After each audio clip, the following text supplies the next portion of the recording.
Welcome to this platform.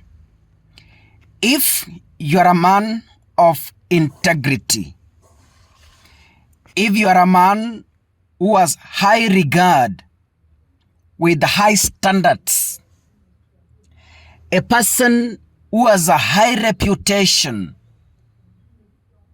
in the public domain, you cannot comfortably work with William Ruto. That one I tell you for free. I have told you before, if you must work with William Ruto, you must do one thing.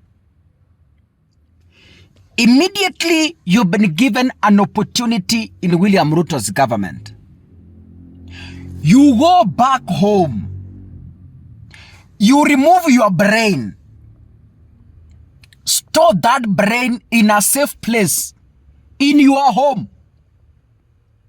Then you decide travel back to Nairobi, brainless. If you do that, you can comfortably work with him. But if you have a brain, akili yako mwenyewe, and things you stand for, I bet your instinct cannot work under William Ruto's government. I'll give you examples. Before I do, another member has resigned from William Ruto's panel of experts who are running the non-existing compensation program to election victims and protest victims. A panel was appointed. Their term expired. They have been added another term. Tell me even a single case that has been compensated. A case that you know.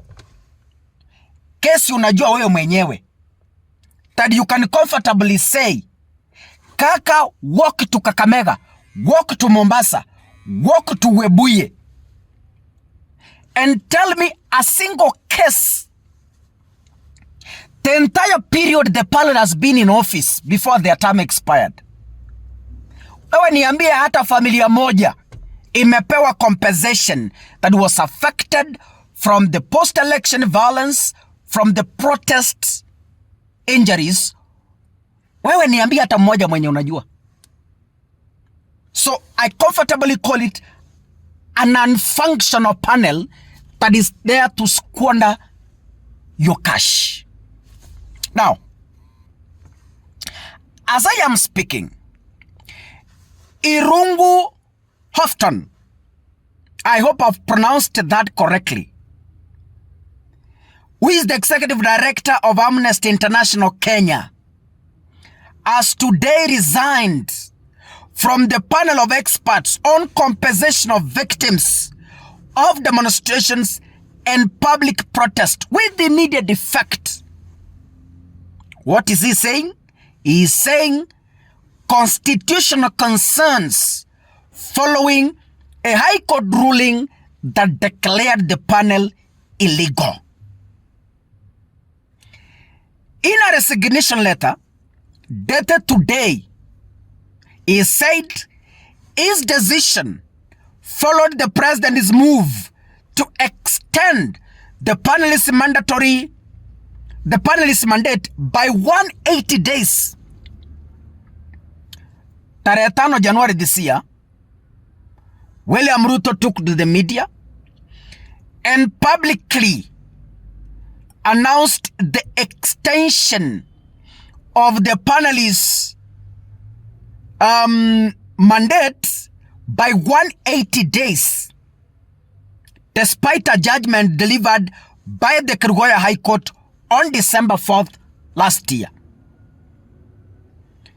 If you remember, the court had ruled that the president lacked the constitutional authority to establish a parallel body to verify, investigate, and compensate victims of protests, affirming that the mandate rests exclusively with the Kenya National Commission on Human Rights, KNCHR.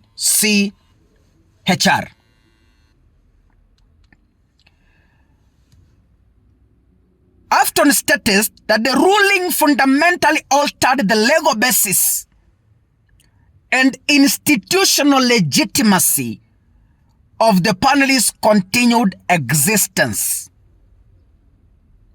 He also said the remaining on the panel could risk normalizing an arrangement that the court had expressively found to be unconstitutional and could undermine the central role assigned to KNCHR under the Constitution.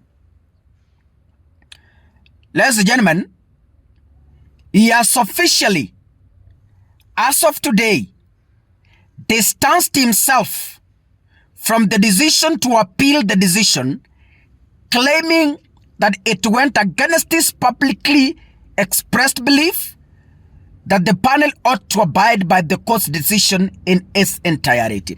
The person who cannot respect the courts wants us to change the constitution, wants us to hold a referendum, lying to Kenyans that the 2010 constitution is the problem. Is the constitution the problem, or we the people are the problem? Unakumbuka Faith Odhiambo, the LSK president, also resigned from the panel, citing her own reasons. That is why I began by telling you, if you want to diligently, with a lot of your militant loyalty, serve William Ruto, first, you must suspend your brains. If you do that, see how Musalia Mudavadi has suspended his brains. Paka akauza chama. Yeah? Musalia aliuza paka chama. Akapeleka akili funyula. Akawacha pale. Bas. Akapanda ndege. Akarudi Nairobi. Akaingia serikali ya William Ruto. When working with William Ruto, that is exactly what you're supposed to do. If you think soberly, you cannot operate under William Ruto. Forget about it. So anyway, you see where Kenya is headed to. If you're watching this, click the subscribe button and remember to turn on the notification bell. God bless you. See you in the next episode. Asanteni sana.